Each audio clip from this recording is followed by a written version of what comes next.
One of the features Schoology provides to help streamline your grading of your work inside of the platform is a rubrics feature.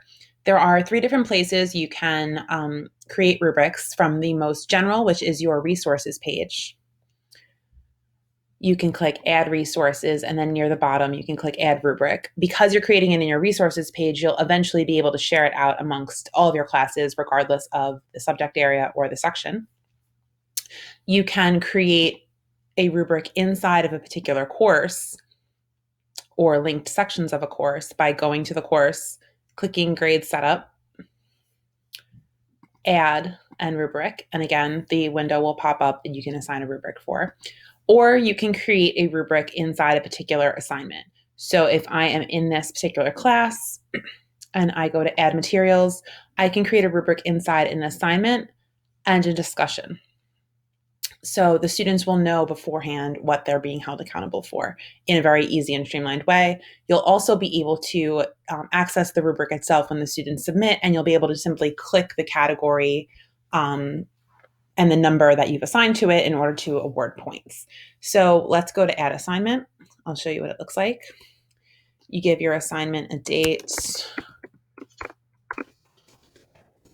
title, description, and directions.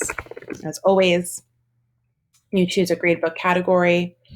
You choose what sections you want to assign it to. And then in order to give it a rubric, you go to scale/rubric, click numeric, which it defaults to, and then you can just click create new. I'll create a title right here, standard rubric title. And then it allows me to create criteria, give the criteria a title.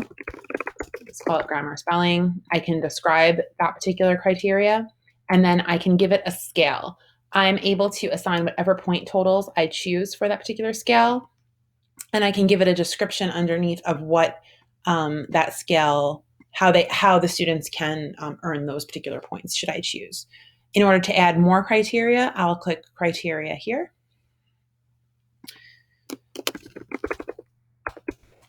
And then again, I can give it a description and I can give it point totals. I don't have to have the same point totals across all of my categories. I can, for example, maybe I only want this to be worth 3 points, or I can say 5, 3, 1.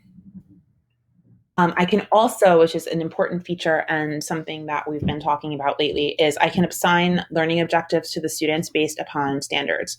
So if I click, like I just did there, if I click learning objectives, and I can choose the different standards that can be associated with this particular rubric. So we'll go to English, we'll find English 910, say writing, let's see, text types and purposes, and here we're supporting some claims. Once it gives me a green check, it's something that I can assign for the students. I just click add learning objective. It gives the actual standard and a description of that standard, and it copies the criteria from the previous column. So I want this to be 4, 3, 2. Now I've got a rubric that's worth 14 points total. I can click create. It's assigned those learning objectives down at the bottom, so the students know what they're responsible for, and I know later on what learning objectives they tackled with a particular assignment. And from there, I click create. And it gives it a little gray description down here. When I click the assignment that has the date, it has the rubric posted right there for the students, so they know how many points the total assignment is worth and how they can earn those points. Once the students submit the work and you access it, this rubric will be available for you to just choose where they fall on the particular scale, and it will assign them a grade from there. Thanks for watching.